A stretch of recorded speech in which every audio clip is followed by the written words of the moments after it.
Thank you for having me here today. I'm Stephanie Mayell, and this presentation was put together with my colleague Janet McLaughlin. Our research explores issues related to migrant workers' health and access to healthcare in Canada. So in today's presentation, I will discuss migrant agricultural workers' structural vulnerabilities in Canada, highlighting common health issues and the social determinants of health facing this population. I will then discuss the barriers migrant workers encounter in accessing healthcare and conclude with some recommendations aimed at improving the health of migrant workers in Canada. To discuss these topics, I will draw on several research and applied projects conducted over the past decade, both on my own and with a variety of colleagues. These projects have used various methodological approaches, including more than 2 years of ethnographic fieldwork in Canada and across rural Jamaica during my master's and doctoral studies, as well as several other studies that included qualitative interviews, surveys, focus groups, and clinical observations with hundreds of migrant workers and many other stakeholders. So for more than 50 years, the Canadian agriculture industry has relied on migrant workers from countries such as Mexico and Jamaica to perform the difficult and low-paid work needed to sustain Canada's agricultural sectors.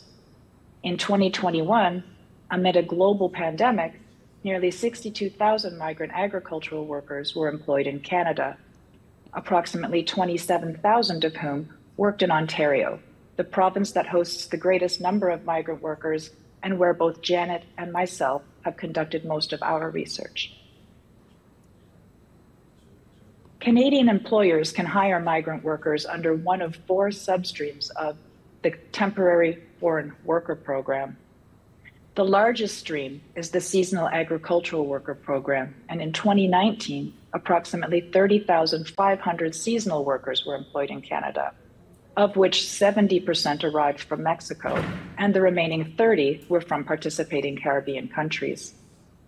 The length of seasonal contracts varies, but none can exceed 8 months in the hiring year. While they are in Canada, seasonal workers are supported by representatives of their home country. In recent years, an increasing number of migrant workers have been employed under the agricultural and low-wage streams, and although it is an option, very few migrant workers are hired under the high-wage streams. Under these last 3 streams, employment contracts may last up to 2 years, but these workers are not supported by sending country officials in Canada. Some migrant agricultural workers in Canada do not have authorization to work. These undocumented workers experience insurmountable obstacles to accessing healthcare and other protections due to their lack of legal immigration status. The structural components of Canada's migrant worker programs in agriculture create significant challenges to migrant workers' health and the protection of their rights. Namely, workers' temporary immigration status and work permit are tied to a single employer who can fire and deport them without notice or a grievance process. Reemployment under the program requires workers be called back by a previous employer under the naming system or receive positive employer evaluations. This means workers are often unable to refuse unsafe work and are reluctant to report situations of abuse for fear of deportation or not being asked back by their employer. While they are in Canada, migrant workers must live in employer-provided housing that is generally dehumanizing and unsafe. Migrant workers experience numerous barriers in accessing social support and healthcare in Canada. Moreover, injured and sick workers are often deported before receiving healthcare or compensation. As a result, all migrant agricultural workers in Canada are structurally vulnerable to poor health outcomes. Migrant workers must pass a medical exam in their home country as a prerequisite of participating in the program. Therefore, most workers arrive to Canada in good health. However, while working and living in Canada, workers are exposed to various physical and psychosocial health risks. As a result, they are vulnerable to a variety of health issues related to occupational and environmental health, sexual and reproductive health, chronic and infectious diseases, as well as poor mental health. Farming consistently ranks among Canada's most dangerous occupations in terms of both fatal and non-fatal work-related injuries. In Ontario, migrant workers are excluded from several components of the Provincial Employment Standards Act, including hours of work, daily, weekly, and biweekly rest periods, statutory holidays, and overtime, which makes them especially vulnerable to exploitation and injury. All agricultural workers in Ontario are excluded from the Labour Relations Act, and so they do not have the right to join a labour union and bargain collectively. Although migrant workers are covered by Ontario's Occupational Health and Safety Act, which is administered by the Provincial Ministry of Labour, as noted, fear of reprisal or deportation prevents many workers from refusing unsafe work or reporting workplace abuses. Based on clinical observations at an occupational health clinic for migrant workers in Ontario, this chart shows the most common health issues presented by migrant workers are directly or indirectly work-related.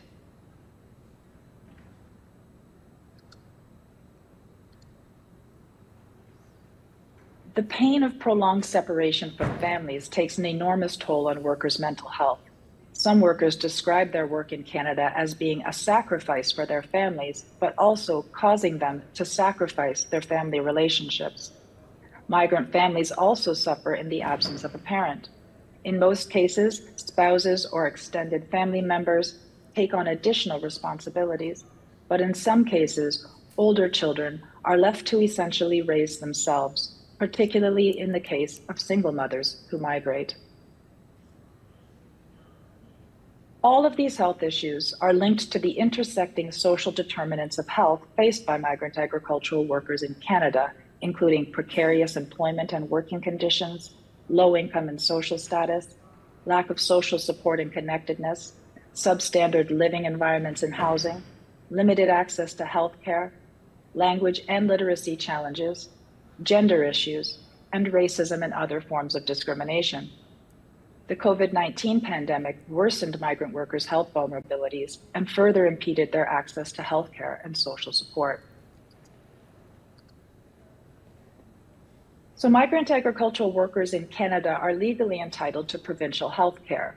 Seasonal workers in Ontario are entitled upon arrival, whereas in other streams and provinces, there is a waiting period during which workers have private health insurance coverage. Employers are responsible for taking workers to apply for health cards and distributing them. This makes migrant workers dependent on employers to provide them with the cards that they need to access health services. Sometimes employers fail to apply for the health card, or they do so late in the season when health issues may have already emerged. Even if they do receive their health card, migrant workers are often dependent upon employers for transportation to access health care, either directly or indirectly, vis-a-vis appointed co-workers. As a result, migrant workers experience many barriers to accessing healthcare services in Canada. Workers who wish to independently access healthcare encounter several practical barriers, including long hours of work and limited clinic hours in rural areas, lack of information about local health services, lack of transportation, delays in receiving health card, and language and literacy barriers. Workers also face several structural barriers, including lack of information about and integration into the local healthcare system, dependence on employers and resulting confidentiality concerns, inconsistent access to internet and cell phone services, and lack of long-term transnational care. Migrant agricultural workers in Canada generally lack an understanding of the workers' compensation systems in terms of their policies, processes, and priorities. Therefore, sick and injured workers experience significant barriers in filing a workers' compensation claim and accessing entitlements. Many workers who are injured in Canada are deported before they can file a claim. Workers who do make claims typically need help doing so. Some legal aid clinics and worker support organizations facilitate workers' compensation claims without charge, but their involvement is limited. Many of the same barriers related to healthcare access also impede physicians' proper identification and treatment of work-related injuries and diseases. To address the health and safety risks and structural vulnerabilities facing migrant agricultural workers in Canada, we propose the following recommendations.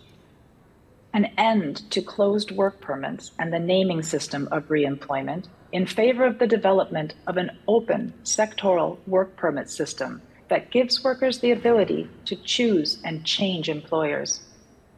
The development of national housing standards and an effective compliance regime to ensure safe and dignified housing. Increase migrant workers' access to permanent residency in Canada, especially seasonal workers. Develop a mechanism to immediately extend access to healthcare and immigration status to injured and sick migrant workers. And finally, grant all migrant workers in Canada an immigration status that entitles them to the same rights and protections as Canadian workers. I think that's all I have time for today. Thank you very much for your attention. Thank you very much. We have a few minutes just for one question or comment. Yes, Ms. Turnara.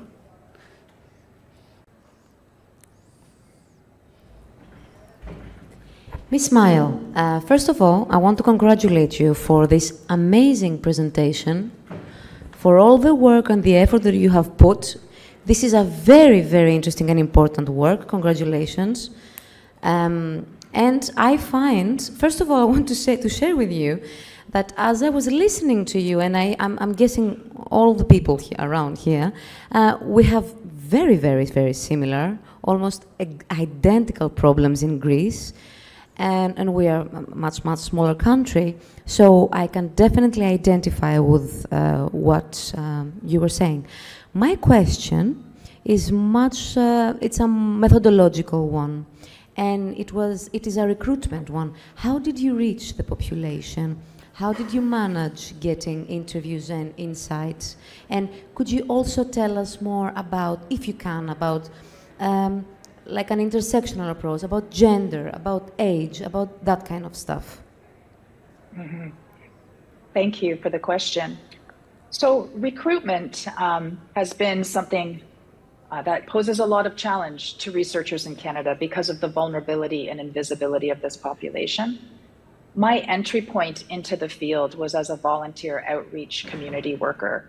So the first interactions I had with migrant farm workers in Canada were me going out into communities, providing workers with information about a local migrant worker health clinic that had just opened up. And I wanted to be sure that as many workers in the area knew about that. And I had connected with this clinic.